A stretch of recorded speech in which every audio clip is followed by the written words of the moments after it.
Keselowski and Kenseth, with Keselowski running into Tony Stewart.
Sparks have flown, yes they have, and the fenders have bent even after the checkered flag. I'd say what all brought all of that on. Happy drivers for sure.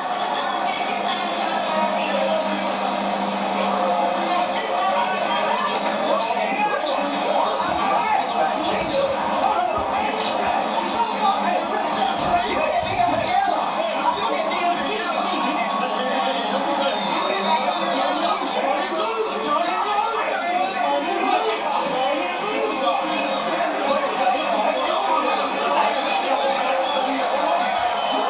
Denny, stop.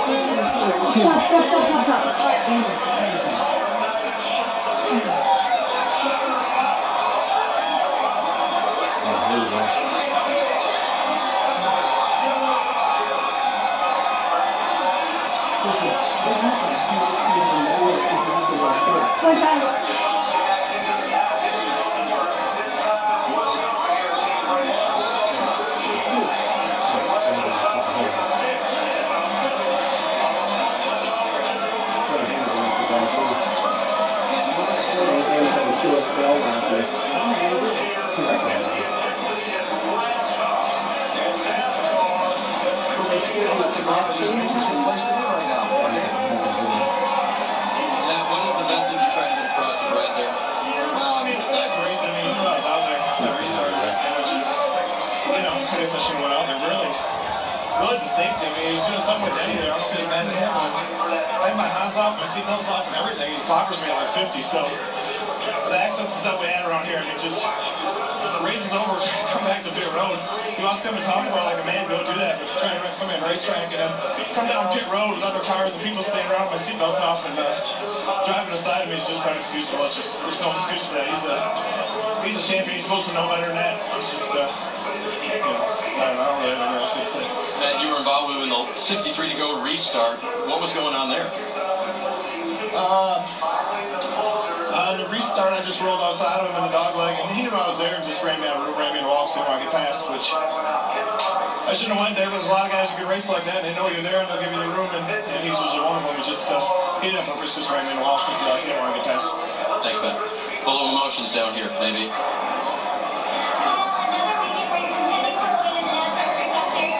Those are the unhappy emotions. Meanwhile, Kevin Harvick blew the right rear fender off his car doing a victory burnout because he was so happy. And Kevin is driven into victory lane. And our victory lane interview is presented. I trust is going to continue for some time to come. Kevin Harvick celebrating in victory lane with his first win since Darlington in April. And a pass through into the eliminator round of the chase for Harvick without having to worry about Talladega. Now, all of the post-race fireworks. The restart that came with 2 laps to go. Watch the 2 and the 11 here for about 3/4 of a lap. And they're up here battling for a top 5 spot. See the 11 gets a little bit loose there. A little contact, not much.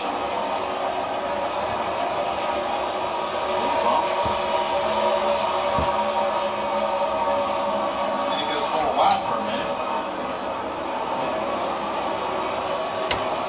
Two's momentum just broke in and so on. Now on the cool-down lap. Yeah, I can understand them a little bit. They were having some contact at the end of the race. Not sure about some of this other stuff. I didn't see a whole lot that Denny Hamlin did wrong in that, in trying to race in that scenario there. Now as the cars stack up at the entrance to the pit road, that's the hit Matt Kenseth was talking about. And while doing that, Keselowski runs into the back of Tony Stewart, so then this.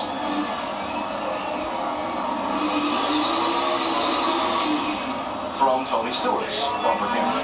That's where all the front end damage.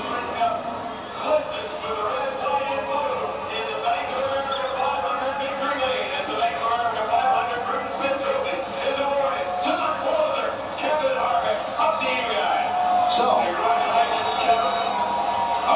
that the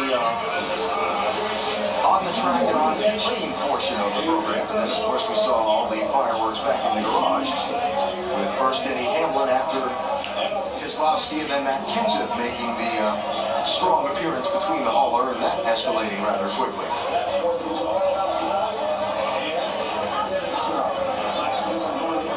More post-race reaction and interviews.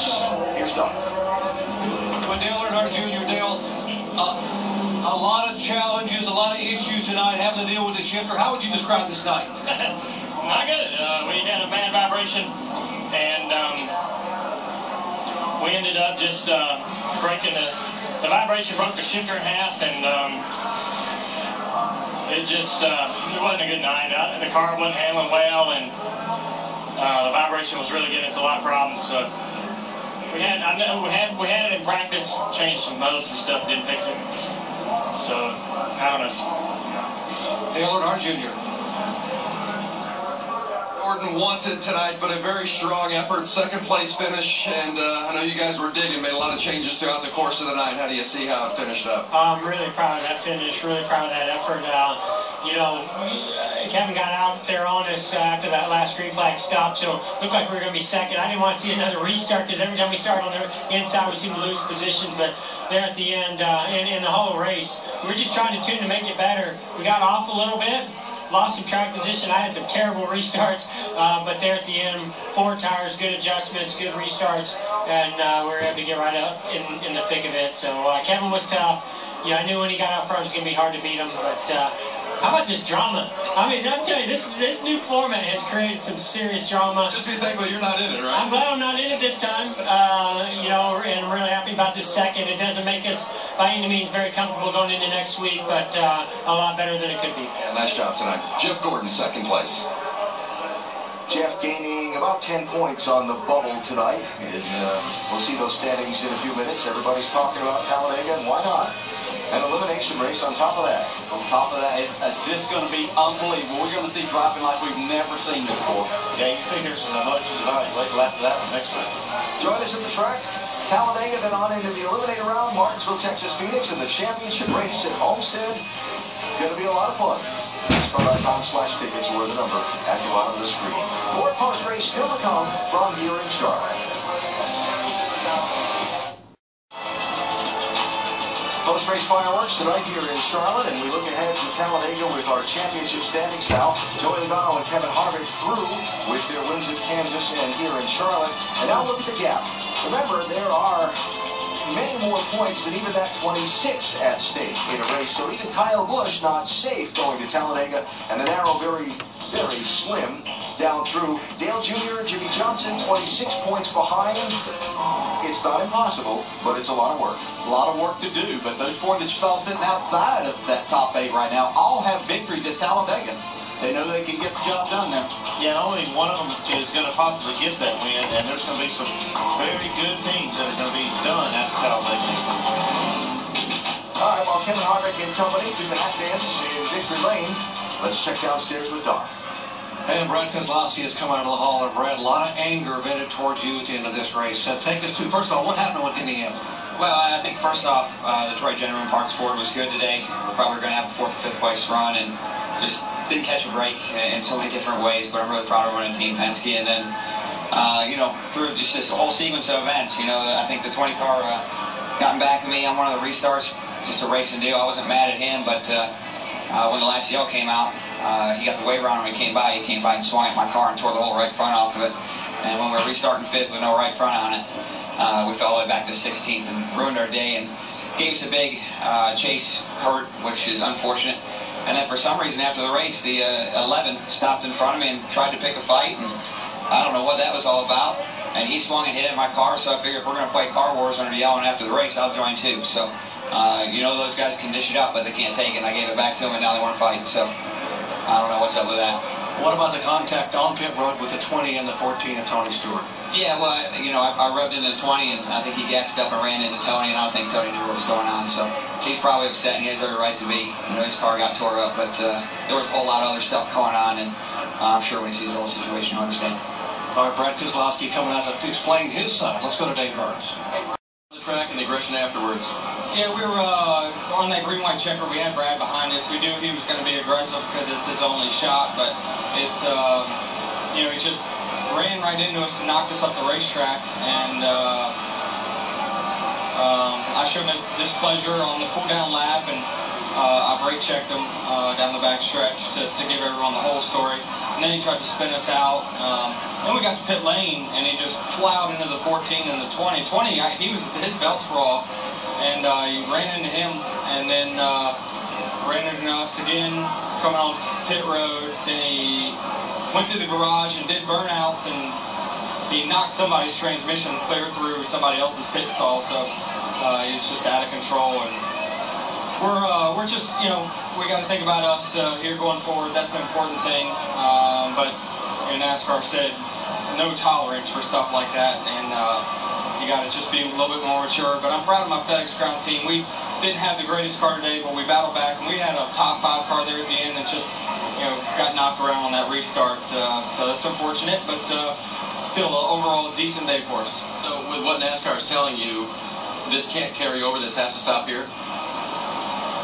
NASCAR hasn't told me anything. They told me, don't go after him. You got too much to lose. If I would have wrecked, he would have been in big trouble. I'd been waiting for him, but he cost us 6 spots. But what goes around comes around.